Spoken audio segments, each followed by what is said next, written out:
My dear students, doctor James Tyler Kent രചിച്ച lectures on homoeopathic material medica എന്ന പുസ്തകത്തെ ആധാരമാക്കിയുള്ള ഈ പ്രോഗ്രാമിലേക്ക് നിങ്ങൾക്ക് ഏവർക്കും വീണ്ടും സ്വാഗതം. ഈ പരമ്പരയുടെ 254 എപ്പിസോഡിൽ കാലിസിലിക്കേറ്റം എന്ന അധ്യായത്തിൻ്റെ 3-ാം ഭാഗമാണ് നമ്മൾ പരിഗണിക്കുന്നത്. ഈ ഭാഗത്ത് അതിൻ്റെ സുപ്രധാനമായ ചില പർട്ടിക്കുലേഴ്സാണുള്ളത്. അതിൽ തന്നെ ക്ഷയരോഗം, ആസ്മ, അങ്ങനെയുള്ള ചില സുപ്രധാന അവസ്ഥകളിൽ ഈ ഔഷധത്തിൻ്റെ പ്രയോഗ സാധ്യതകളെക്കുറിച്ച് കെൻ്റ് സൂചിപ്പിക്കുന്നുണ്ട്. നമുക്കവ ശ്രവിക്കാം. Dry mouth without thirst, bleeding gums and white tongue, aphthae in the mouth, copious mucus forms in the mouth, odour from mouth offensive. വായുമായിട്ട് ബന്ധപ്പെട്ട് വരണ്ടിരിക്കുന്നു, പക്ഷേ ദാഹമില്ല. അതൊരു സവിശേഷമായ ലക്ഷണമാണ്. വരണ്ടിരുന്നിട്ട് ദാഹമുണ്ടെങ്കിൽ സാധാരണ, പക്ഷേ വരണ്ടിരുന്നു പക്ഷേ ദാഹമില്ല എന്നുള്ളത് പ്രധാനപ്പെട്ട ഒരു ലക്ഷണമാണ്. Bleeding gums and white tongue, വെളുത്ത നാവ്, മുളകിൽ നിന്നും രക്തവാർച്ച. ആഫ്റ്റർ ഇൻ ദ മൗത്ത്, വായിൽ പല ഭാഗത്തും ചെറിയ വ്രണങ്ങൾ. Copious mucus form the mouth, odour from mouth offensive, വായിൽ കഫം വന്ന് നിറയുന്നു, ദുർഗന്ധമുണ്ട്. The tongue is very sore, copious saliva flows in to mouth, swollen gums and tongue.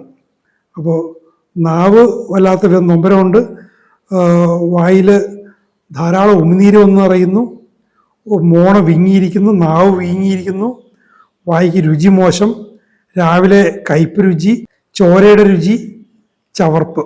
Sensation of anxiety in stomach with aversion to food and especially to meat. ഉത്കണ്ഠ വയറിൽ അനുഭവപ്പെടുന്നു. ആഹാരത്തോട് വിമുഖത, വിശേഷിച്ചും മാംസഭക്ഷണത്തോട്. പാശ്ചാത്യരെ സംബന്ധിച്ചോളം മാംസഭക്ഷണത്തോടുള്ള വിമുഖത പലപ്പോഴും വളരെ ബുദ്ധിമുട്ടുണ്ടാകും. നമ്മുടെ നാട്ടിലത് കുഴപ്പമില്ല. റേവിനസ് ആപ്പിറ്റൈറ്റ് എൻ്റർലി ലോസ്റ്റ്, 2 തരത്തിലുണ്ട്. വല്ലാത്ത വിശപ്പ് തീരെയില്ലാത്ത അവസ്ഥയും. Sensation of coldness in stomach, വയറിൽ ഒരു തണുപ്പിൻ്റെതായിട്ടുള്ള അനുഭവം. മോസ്റ്റ് ട്രബിൾസം ഇറക്റ്റേഷൻസ്, വല്ലാത്ത പ്രയാസമുണ്ടാക്കുന്നത് ഏമ്പക്കം. വേഴ്സ് ആഫ്റ്റർ ഈറ്റിംഗ്, ആഹാരം കഴിച്ച ശേഷം ഏമ്പക്കം മോശമാകുന്നു. Bitter empty sour water brush, പുളിച്ചത് കെട്ടി വരൽ, കയ്പുള്ളത്, ഒന്നുമില്ലാത്തത്, ചവർപ്പുള്ളതൊക്കെ ഉണ്ട്. Eructations ameliorate the stomach symptoms. ഇത്തരം പ്രശ്നങ്ങൾ ഏമ്പക്കവും മറ്റൊക്കെ കൊണ്ട് വയറിൻ്റെ പ്രശ്നങ്ങൾക്ക് ശമനം ഉണ്ടാകും. Heartburn and fullness of stomach, നെഞ്ചരിച്ചിലുണ്ട്, വയറ് നിറഞ്ഞിരിക്കുന്ന പോലെ. Hiccough and weight in the stomach, വയറ്റിൽ ഭാരം, എക്കിള്. ലോത്തിങ് ഓഫ് ഫുഡ്, ആഹാരത്തോട് അനിഷ്ടം, താല്പര്യമില്ലായ്മ. Nausea after eating and during headache, തലവേദന ഉള്ളപ്പോൾ ആഹാരം കഴിച്ച ശേഷം ഓക്കാനം വരൽ. നോസിയ വിത്ത് ഡിസിനസ്, തലായി മന്ദിച്ചിരിക്കുന്ന പോലെ, അതിനോടൊപ്പം തലകറക്കം വരുന്ന പോലെ. Pain in the stomach at night, രാത്രിയിൽ വയറിൽ ഭാരം. ആഫ്റ്റർ ഈറ്റിംഗ്, ആഹാരം കഴിച്ച ശേഷം കൂടുതലായിട്ടും ഉണ്ടാകാം. The pains in stomach are cutting, burning, cramping, നോവിങ്, pressing and stitching, sore, bruised feeling stomach. വയറിലെ വേദനകൾ എല്ലാ തരത്തിലുമുണ്ട്. പൊള്ളലടക്കം, കുത്തലും വലിച്ചീകരലോ കിടക്കുക, എല്ലാ തരത്തിലുള്ള വേദനയും വയറ്റിലുണ്ട്. പെർസിസ്റ്റിംഗ് ആയിട്ടുണ്ട്. Pressing in stomach after eating, ആഹാരം കഴിച്ച ശേഷം വയറിൽ ഞെങ്ങുന്ന പോലുള്ളൊരു sensation. Pulsating in stomach after eating, വയറിലിങ്ങനെ വിങ്ങുന്നത് പോലെ. റച്ചിങ് വെൻ കോഫിങ്, ചുമവരാൻ നേരത്ത് ഛർദിൽ, പക്ഷെ വയറിലൊന്നും ഇല്ല, പക്ഷേ വല്ലാതെ ഛർദിക്കും. Sensation of tightness in stomach from flatulence, വയറിൽ വായു എന്ന് പറഞ്ഞിട്ട് വയറ് മുറുകിയിരിക്കുന്ന പോലെ. Thirst during chilliness and fever, പനിയുടെ സമയത്ത് ദാഹം സാധാരണമാണ്, കുളിരിൻ്റെ സമയത്ത് ദാഹം എന്ന് പറയുന്നത് അസാധാരണമാണ്. എക്സ്ട്രീം തേഴ്സ്റ്റ്, അങ്ങേയറ്റത്തെ ദാഹം. Vomiting night and morning of bile of food, mucus and watery fluids. അപ്പോൾ ഓക്കാൻ ഛർദിൽ എല്ലാ തരത്തിലുമുണ്ട്. പിത്തരസം, ആഹാരം കഴിച്ച് ഛർദിക്കുന്നു, ആഹാരം കഴിച്ച് വെള്ളം പോലെ ആയത് ഛർദിക്കുന്നു, ചുമക്കുമ്പോൾ ഛർദിക്കുന്നു, പ്രഭാതത്തിൽ, രാത്രിയിലൊക്കെ ഉണ്ട്. Drinking after drinking called water, തണുത്ത വെള്ളം കുടിച്ച ശേഷം ഛർദി. പല ഔഷധങ്ങളുള്ളതാണ്. ചിലതിലുള്ള സ്പെസിഫിക് ആയിട്ട് നമ്മൾ ഫോസ്ഫറസിൽ കണ്ട പോലെ വെള്ളം ചെന്ന് ചൂടായ ശേഷം ചൂടുവെള്ളത്തോടുള്ള പ്രശ്നം കൊണ്ട് ഛർദ്ദിച്ചു പോകുന്നു. ഇവിടെ തണുത്ത വെള്ളം ചെല്ലാന്നത് ഛർദ്ദിക്കുന്നു. കോൾഡ് വാട്ടർ ഇറ്റാലിക്സുമാണ്. ആഫ്റ്റർ ഈറ്റിംഗ് അത് ഇറ്റാലിക്സിലാണ്. ആൻഡ് ഡ്യൂറിങ് ഹെഡ് ഏക്ക് തലവേദനയുള്ള സമയത്തും ഛർദിയുണ്ട്. The abdomen is distended after eating with obstructed flatulence. Fullness, hardness and heaviness in abdomen, great heating abdomen, pain in abdomen at night, during cough, after eating, before and during menses. After stool, warmth ameliorate. അപ്പോൾ അടിവയറ് വീർത്ത് കെട്ടി ചെണ്ട പോലെ ഇരിക്കും. അത് ആഹാരം കഴിച്ച ശേഷം വർദ്ധിക്കും. ഒബ്സ്ട്രക്റ്റഡ് ഫ്ലാറ്റ്ലൻസ്, കീഴ്വായി പോകുന്നതിന് തടസ്സം. വയറ് നിറഞ്ഞിരിക്കുന്നു, കട്ടിയായിരിക്കുന്നു, അടിവയറ് കട്ടിയായിരിക്കുന്നു. അടിവയറിൽ വല്ലാത്ത ചൂട്, വയറ്റിൽ തണുപ്പിൻ്റെ സെൻസേഷൻ നമ്മൾ പറഞ്ഞു. ഇവിടെ അടിവയറിൽ വല്ലാത്ത ചൂടുമുണ്ട്. രാത്രിയിൽ അടിവയറിൽ വേദന, ചുമക്കുമ്പോൾ വേദന, ആഹാരം കഴിച്ച ശേഷം വേദന, ആർത്തവത്തിന് സമയത്ത് അതിന് മുമ്പും വേദന, മലശോധനയ്ക്ക് ശേഷം വേദന. പക്ഷേ വാംത് അമീൽറേറ്റ്സ് പൊതുവായിട്ടുള്ള അവസ്ഥ. ചൂടുകൊണ്ട് അതിന് ശമനം ഉണ്ടാവും. Pain right hypochondrium in hypogastrium in the inguinal region and in the liver. അപ്പോൾ വയറിൻ്റെ എല്ലാ ഭാഗങ്ങളിലും, അടിവയറിലും വശങ്ങളിലും നെഞ്ചിൻ്റെ മധ്യഭാഗത്ത് കീഴെയായിട്ടും എല്ലായിടത്തും വേദനയുണ്ട്. കരളിൻ്റെ ഭാഗത്ത് വേദനയുണ്ട്. Pains in the abdomen are burning. അടിവയറ്റിലെ വേദനയുടെ സ്വഭാവം പൊള്ളുന്ന വേദന, വലിച്ചു കോച്ചുന്ന വേദന, വെട്ടിമുറിക്കുന്ന വേദന, പ്രസ്സിങ് അമർത്തുന്ന പോലെ, കുത്തുന്ന പോലെ, വലിച്ചു കീറുന്ന പോലെ. അതിൽ cutting, pressing, stitching, tearing italics ആണ്. Pressing and stitching pains in the liver, കരളിൻ്റെ ഭാഗത്ത് ഞെക്കുന്ന പോലെ, കുത്തുന്ന പോലെയൊക്കെ വേദനയുണ്ട്. Rumbling and tightness in the abdomen, അടിവയറ്റിൽ ഇങ്ങനെ ഉരുണ്ട് കയറ്റം മാതിരി മുറുകിയിരിക്കുന്ന പോലെ. Constipation with very difficult stool ഇറ്റാലിക്സിലാണ്. ഇജക്ട് ചെയ്യാനുള്ള പ്രയാസമുള്ള മലത്തോടു കൂടിയ മലബന്ധം. ഡിഫിക്കൽട്ട് സോഫ്റ്റ് സ്റ്റൂൾ, അതിൻ്റെ മറുവശമുണ്ട്. മലം മൃദുവാണ്, പക്ഷെ അപ്പോഴും പോകാൻ പ്രയാസം. ഇനാക്ടിവിറ്റി ഉണ്ടെന്നർത്ഥം. ഇൻസഫിഷ്യൻ സ്റ്റൂൾ, വേണ്ടത്ര മലം ഫോം ചെയ്തിട്ടില്ല. കോൺസ്റ്റിപ്പേഷൻ ഡ്യൂറിങ് മെൻസസ്, ആർത്തവകാലത്ത് മലബന്ധം. Stool dry, hard, naughty, large, light coloured, അതും എല്ലാ തരത്തിലുമുണ്ട്. വരണ്ടത്, കട്ടിയുള്ളത്, കട്ട പോലുള്ളത്, വളരെ വലുത്, നിറം മങ്ങിയത്. ഡ്രൈയും നോട്ടിയും ലാർജും ഇറ്റാലിക്സിലാണ്. Diarrhoea in the morning and at night, പ്രഭാതത്തിലും രാത്രിയിലും വയറിളക്കം. പെയിൻഫുൾ ഡയറിയ ഡ്യൂറിങ് മെൻസസ്, ആർത്തവകാലത്ത് വേദനയോടുകൂടിയ വയറിളക്കം. With stool bloody, frequent, offensive, purulent, watery. അപ്പോൾ ആർത്തവകാലത്തുള്ള വയറിളക്കത്തിൽ മലത്തിൽ ഇളകിയ മലത്തിൽ ചോരയുണ്ടാകാം. അത് ആവർത്തിച്ച് വരാം. ദുർഗന്ധമുണ്ടാകാം, വളരെ ധാരാളമായിട്ട് വരാം. കിടന്ന് പഴകി ദുർഗന്ധം വമിക്കുന്നതാവാം. പച്ചവെള്ളം പോലെയാകാം. Dysentery with scanty mucus, purulent and bloody stool. അപ്പോൾ രക്താതിസാരമുണ്ട്, അതിൽ കഫം കുറവാണ്, രക്തം കലർന്ന മലമുണ്ട്. കോൺസ്ട്രിക്ഷൻ ഓഫ് ദ ഏനസ്, മലാശയം, മലദ്വാരം ഞെരുങ്ങി അടഞ്ഞിരിക്കുന്ന പോലെ. It has cured fistula in ano, passing flatus ameliorates, formication of the anus. അപ്പോൾ മലദ്വാരത്തോട് ബന്ധപ്പെട്ട് ഫിസ്റ്റുലയുടെ പ്രശ്നമുണ്ട്. കീഴ്വായു പോകുമ്പോൾ ആശ്വാസമുണ്ട്. അവിടെ ഉറുമ്പ് നിരിക്കുന്ന പോലുള്ള അനുഭവമുണ്ട്. Haemorrhoids that protrude, ulcerate and bleed, inactivity of the rectum. മലദ്വാരമായിട്ടും മലാശയമായിട്ട് ബന്ധപ്പെട്ട് നിരവധി പ്രശ്നങ്ങളുണ്ട്. ഹെമറോയിഡ്സ് വരുന്നുണ്ട്, ഫിസ്റ്റുലയുണ്ട്, പുറത്തേക്ക് തള്ളി വരുന്നു, വ്രണങ്ങളുണ്ടാകുന്നു, രക്തവാർച്ചയുണ്ടാകുന്നു. ഇനി മലാശയത്തിൻ്റെ ഇനാക്ടിവിറ്റി വേണ്ടത്ര അത് പ്രവർത്തിക്കുന്നില്ല. Itching of the anus after stool, മലശോധനയ്ക്ക് ശേഷം ഏനസിൽ ചൊറിച്ചിൽ. ഇൻഎഫക്ച്വൽ അർജിങ് സ്റ്റൂൾ, മലശോധനയ്ക്കുള്ള താല്പര്യം, പക്ഷേ അത് മലം പോകുന്നില്ല. Pain in anus during stool, മലം പുറന്നുള്ള സമയത്ത് മലദ്വാരത്തിൽ വേദന. Burning during and after stool, മലം പോകുമ്പോഴും അതിനുശേഷവും പൊള്ളൽ. ബേണിംഗ് ആഫ്റ്റർ ഹാർഡ് സ്റ്റൂൾ, കട്ടിയുള്ള മലം പോയ ശേഷം വല്ലാത്ത പൊള്ളൽ. അർശസ് എന്നൊക്കെ പറയുന്ന രോഗാവസ്ഥകളുള്ളവർക്കുണ്ടാകുന്ന ഒട്ടുമിക്ക പ്രശ്നങ്ങൾ ഇതിൽ നമ്മൾ കാണുന്നുണ്ട്. Cutting, pressing, sticking, stitching pains in the anus, tenesmus, extreme soreness in the anus. ഇതെല്ലാം അത്തരം രോഗാവസ്ഥകൾക്കുണ്ടാകുന്ന എല്ലാത്തരം പ്രശ്നങ്ങളുമാണ്. കാറ്റർ ഓഫ് ദ ബ്ലാഡർ, ഇനി മൂത്രാശയത്തിൻ്റെ കാര്യത്തിലും അതിൽ കഫത്തിൻ്റെ പ്രശ്നമുണ്ട്. Urine is cloudy, red, copious or scanty. അപ്പോൾ മൂത്രത്തിൽ ചോര നിറമുണ്ട്, ഇങ്ങനെ മങ്ങിയ പോലെ മേഘങ്ങൾ പോലെ തോന്നുന്നു, ധാരാളമായിട്ട് വരുന്നു, അല്ലെങ്കിൽ തീരെ ഇല്ലാതെ വരുന്നു, ധാരാളം കഫം അടിഞ്ഞു വരുന്നു. Pressing pain bladder, urging to urinate, മൂത്രാസഞ്ചിയിൽ ഞെക്കുന്ന പോലുള്ള വേദന, മൂത്രമൊഴിക്കാനുള്ളൊരു തോന്നൽ. എപ്പോഴാണ്? രാത്രിയിൽ എപ്പോഴും മൂത്രമൊഴിക്കാനുള്ള തോന്നൽ.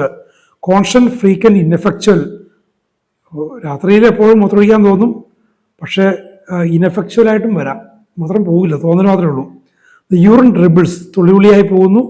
Urination frequent during the night. Feeble stream, രാത്രിയിൽ ഇടക്കിടക്ക് പോകാം, പക്ഷേ മൂത്രത്തിൻ്റെ ധാര വളരെ നേർത്തതാണ്. ഈ cannot quite empty the bladder, മൂത്രം പൂർണ്ണമായിട്ടും വിട്ടൊഴിഞ്ഞ് പോകാൻ സാധിക്കില്ല. സ്ലോ ഇൻ സ്റ്റാർട്ടിങ്, മൂത്രം ഒഴിക്കാൻ തുടങ്ങി വരുന്നത് വളരെ സാവകാശമാണ്. He feels that he has not finished involuntary at night, മൂത്രം പോയി തീർന്നില്ലെന്നൊക്കെ അറിയാം, രാത്രിയിൽ അറിയാതെ മൂത്രം പോകുന്ന പ്രശ്നമുണ്ട്.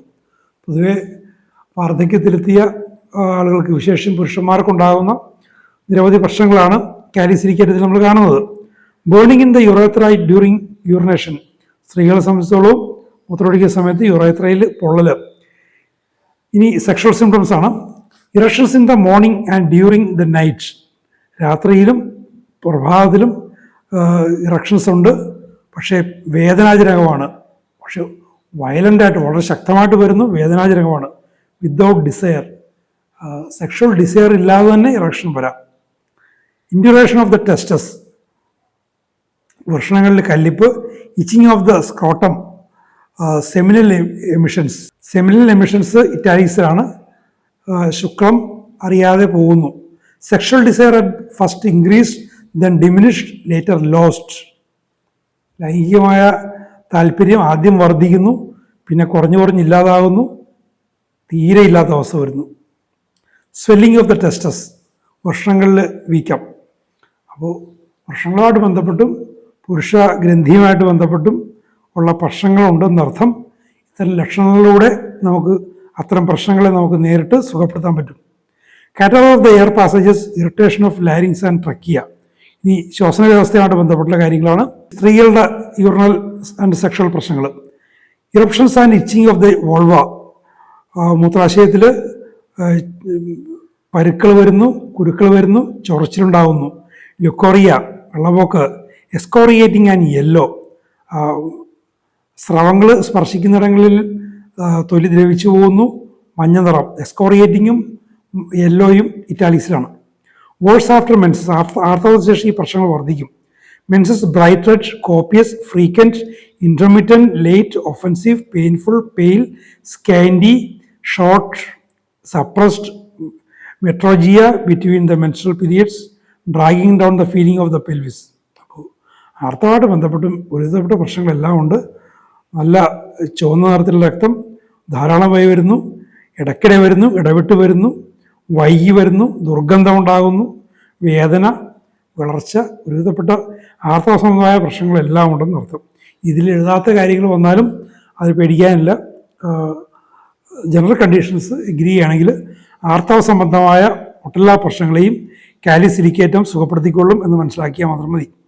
Labour like pains at the menstrual periods, ആർത്തവകാലത്ത് പ്രസവേദനയുള്ള വേദന. Soreness in the genitals, prolapse of the uterus, ഗർഭപാത്രം പുറത്തേക്ക് തള്ളി വരുന്നൊരവസ്ഥയും ഇവിടെയുണ്ട്. ഇനി ശ്വസന വ്യവസ്ഥ സംബന്ധമായ പ്രശ്നങ്ങളാണ്. Catarrh of the air passages, irritation of the larynx and trachea, much mucus in the air passages and especially in the larynx, scraping in the larynx, tickling in the larynx and trachea. അപ്പോൾ സ്വനപേടകവും ശ്വാസപേടകവുമായിട്ട് ബന്ധപ്പെട്ട് ഒത്തിരി പ്രശ്നങ്ങളുണ്ട്. ചൊറിച്ചിൽ, ഇറിറ്റേഷന്, ഈ വായു കടന്നു പോകുന്ന ഭാഗങ്ങളിലൊക്കെ കഫത്തിൻ്റെ പ്രശ്നം. The voice is hoarse and rough, ശബ്ദം വല്ലാതെ പരിപരുക്കാനാവുന്നു. It is a very useful remedy in asthma. ഉണ്ടോ, ആസ്മയുടെ കാര്യത്തിൽ വളരെ ഉപകരിക്കുന്ന ഔഷധമാണ്. ആസ്മയ്ക്ക് വളരെ സ്പെസിഫിക് ആയിട്ടുള്ള ഔഷധങ്ങൾ പറയുമ്പോൾ നിങ്ങൾ ശ്രദ്ധിക്കേണ്ട കാര്യമാണ്. ഇതുപോലെ പല ഔഷധങ്ങളിലും പറയും ആസ്മ. പ്രധാനപ്പെട്ട കാര്യം എന്ന് വെച്ചാൽ ഹോമിയോപ്പതിയുടെ കാഴ്ചപ്പാട് എന്താണെന്ന് വെച്ചാൽ ജനറൽ കണ്ടീഷൻസ് എഗ്രി ചെയ്യുകയാണെങ്കിൽ അത് പർട്ടിക്കുലേഴ്സിനെ സുഖപ്പെടുത്തും. ആസ്മയായാലും ശരി, ക്യാൻസർ ആയാലും ശരി, ക്ഷയമായാലും ശരി, വൃക്കരോഗമായാലും ഹൃദ്രോഗമായാലും എന്താണെങ്കിലും. അതാണ് അതിൻ്റെ തത്വം. ആ തത്വത്തിന് ഒരു കാലത്തും മാറ്റമില്ല. Difficult breathing from exhaustion while lying and when coughing, rattling in the chest, short suffocative whistling breathing, cough at daytime, morning, forenoon, evening and most severe and constant during night. അപ്പോൾ ചുമയും ശ്വാസം മുട്ടലും എല്ലാ തരത്തിലും ഉണ്ട്. ഒരു അധ്വാനം വരാൻ നേരത്ത് ശ്വാസം മുട്ടുന്നു, ശ്വാസം കിട്ടാൻ പ്രയാസം, കിടക്കാൻ നേരത്തും ചുമക്കാൻ നേരത്തും കൂടുന്നു. ചുമ എല്ലാ തരത്തിലും ഉണ്ട്. രാത്രിയിൽ സ്ഥിരമായിട്ട് ചുമയുണ്ട്. ആഹാരം കഴിച്ച ശേഷം ചുമ വർദ്ധിക്കും. പനിയുടെ സമയത്ത് കിടക്കുമ്പോൾ ആസ്മാറ്റിക്കായിട്ടുള്ള ചുമ, ശ്വാസം മുട്ടിക്കുന്ന ചുമ, സ്പാസ്മോ ഇടവിട്ടുണ്ടാകുന്ന ചുമ, ഡ്രൈ കഫ് ഡ്യൂറിങ് നൈറ്റ്, രാത്രിയിൽ വരണ്ട ചുമ, hacking cough during night, cough from irritation larynx and trachea. സുനവേടമായിട്ട് ബന്ധപ്പെട്ടും തൊണ്ടയിലുള്ള ചൊറിച്ചിൽ കൊണ്ടാകുന്ന ചുമ. Cough from tickling in the larynx and trachea. The cough is violent, spasmodic and paroxysmal like whooping cough. Whooping cough പോലെ, നിലങ്കാര ചുമ പോലെ എല്ലാ തരത്തിലുള്ള ചുമകളും ഇതിൽ കവർ ചെയ്യുന്നുണ്ട്. Expectoration in the morning, bloody, copious, greenish, mucus, purulent, putrid looking, tough, viscid, yellow. അപ്പോൾ കഫവും എല്ലാ തരത്തിലും ഉണ്ട്. അപ്പോൾ അതിൽ വിശേഷിച്ചൊന്നും പറയാനില്ല, എല്ലാ തരത്തിലുള്ള കഫവും വരുന്നുണ്ട്. കാറ്ററ ഓഫ് ദ ചെസ്റ്റ്, നെഞ്ചിൽ കഫം. ആബ്സസ് ഓഫ് ദ ലങ്സ് ഉണ്ടോ, ശ്വാസകോശത്തിൽ പഴുപ്പ്. ആബ്സസ് ഓഫ് ദ ആക്സില, ആക്സിലയിൽ പഴുപ്പ്. ടൈറ്റ്നസ് ഓഫ് ദ ചെസ്റ്റ്, നെഞ്ചിലാകെ മുറുകിയിരിക്കുന്ന പോലെ. ഡ്രോപ്സി ഇൻ ദ പ്ലൂറ, ശ്വാസകോശത്തിൻ്റെ ആവരണങ്ങളിൽ വെള്ളം കെട്ടുന്നു. വളരെ ഗുരുതരം എന്നൊക്കെ പറഞ്ഞ് ICUയിലും മറ്റോ കൊണ്ടിടാൻ പറ്റുന്ന പ്രശ്നങ്ങളാണ് ഈ പറയുന്നതൊക്കെ എന്ന് ഓർക്കണം. Hollow sensation in chest, haemorrhage of lungs, chronic inflammation of bronchial tubes ഉണ്ടോ, നെഞ്ച് ഇങ്ങനെ പൊള്ളയായിരിക്കുന്ന പോലെ, അവിടുന്ന് നെഞ്ചിൽ നിന്നും ശ്വാസകോശത്തിൻ്റെ രക്തവാർച്ച, ബ്രോങ്കിയൽ ട്യൂബ്സിൽ സ്ഥായിയായിട്ടുള്ള വീക്കം. വെയിറ്റ് ഇൻ ദ ചെസ്റ്റ്, നെഞ്ചിൽ ഭാരം. Pain in chest during cough and deep inspiration, ചുമക്കാൻ നേരത്തും ശ്വാസം നന്നായിട്ട് വായി വലിക്കാൻ നേരത്തും നെഞ്ചിൽ വേദന. സ്റ്റിച്ചിങ് പെയിൻസ്, ക്ഷയരോഗികൾക്കും മറ്റൊക്കെ ഉണ്ടാകുന്ന പ്രശ്നങ്ങളാണ് ഈ പറയുന്നത്. Rawness in coughing, soreness in chest, stitching in coughing and inspiring, extending the back, പിൻഭാഗത്തേക്ക് നീളുന്ന തരത്തിലുള്ള വേദനകൾ. പണ്ട് ക്ഷയരോഗികൾ പറഞ്ഞിരുന്ന കാര്യങ്ങളൊക്കെയാണ് ഈ പറയുന്നത്. Stitching in sides of the chest and breathing, stitching in mammae, tearing pain in the walls of the chest, perspiration on excitement and on slight exertion. ചെറിയൊരു അധ്വാനം മതി, നെഞ്ചിടിച്ചാൽ മതി. ചെറിയൊരു ഉത്തേജനം കൊണ്ടും ചെറിയൊരു അധ്വാനം കൊണ്ടും വല്ലാതെ നെഞ്ചിടിപ്പ്. It has been most useful remedy in phthisis ഉണ്ടോ. ക്ഷയരോഗത്തിന് ഏറ്റവും ഉപകരിക്കുന്ന ഔഷധങ്ങളിലൊന്നാണത്. Feeling of great weakness in the chest much like stannum. ഒരു കമ്പാരിസൺ, സ്റ്റാനം പോലെ തന്നെ നെഞ്ചിൽ വല്ലാത്ത ക്ഷീണത്തിൻ്റെ അനുഭവം. അപ്പം ഇതിൽ നിന്ന് മനസ്സിലാക്കേണ്ട കാര്യം എന്ന് വെച്ചാൽ, നല്ല ആഴത്തിൽ പ്രവർത്തിക്കുന്ന വെൽ പ്രൂവൺ ആയിട്ടുള്ള ആൻറ്റി മയാസ്മാറ്റിക് റെമഡീസ് ഒത്തിരി പർട്ടിക്കുലർ സിംറ്റംസ് ഉണ്ടാകാം, ഒത്തിരി സിംറ്റംസ് ഉണ്ടാകാം. അപ്പം അതിൽ നമുക്കൊരു ജനറൽ കണ്ടീഷൻസ് എടുത്ത് ഒരു സിമിലിയുമായിട്ട് നമ്മളതിനെ കണ്ടെത്തി കഴിഞ്ഞാൽ, രോഗിയിലുള്ള പല പർട്ടിക്കുലേഴ്സും അത് കവർ ചെയ്യുന്നില്ല എങ്കിൽ പോലും ജനറൽ സിംറ്റംസും അതിൻ്റെ സ്ട്രോങ് മൊഡാലിറ്റീസും ഒക്കെ ഉണ്ടെങ്കിൽ മറ്റു കാര്യങ്ങളെക്കുറിച്ച് ഭയപ്പെടേണ്ട കാര്യമില്ല. ക്ഷയത്തെക്കുറിച്ച് പറഞ്ഞിട്ടുണ്ടെങ്കിലും ഇല്ലെങ്കിലും കുഴപ്പമില്ല, വൃക്കരോഗത്തെക്കുറിച്ച് പറഞ്ഞിട്ടുണ്ടെങ്കിലും ഇല്ലെങ്കിലും കുഴപ്പമില്ല, ക്യാൻസറിനെക്കുറിച്ച് അർബുദത്തെക്കുറിച്ച് പറഞ്ഞിട്ടുണ്ടെങ്കിലും ഇല്ലെങ്കിലും കുഴപ്പമില്ല.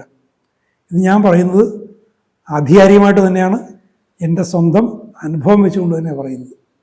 ധൈര്യമായിട്ട് ഒരു 5-6 സ്ട്രോങ് ജനറൽസും കൃത്യമായിട്ടുള്ള മൊഡാലിറ്റീസും ഉണ്ടെങ്കിൽ നിങ്ങൾക്ക് ധൈര്യമായിട്ട് പ്രിസ്ക്രൈബ് ചെയ്യാവുന്നതാണ്. അപ്പോൾ ഇതേപോലെ അടുത്ത ഒരു എപ്പിസോഡ് കൂടി കാലി സിലിക്കേറ്റം എന്നുള്ള അധ്യായം അവസാനിക്കും. ആ ഭാഗത്തും ധാരാളം പ്രധാനപ്പെട്ട ലക്ഷണങ്ങൾ വരുന്നുണ്ട്. മാത്രമല്ല അതിൽ നിന്ന് നമുക്ക് എത്തിച്ചേരാവുന്ന ഹോമിയോപ്പതിയെക്കുറിച്ചുള്ള ട്രീറ്റ്മെൻറ്റിനെക്കുറിച്ചുള്ള വളരെ നല്ല നിഗമനങ്ങൾ നമുക്ക് കിട്ടും. നമുക്കത് ശ്രമിക്കാം. Thank you very much for watching.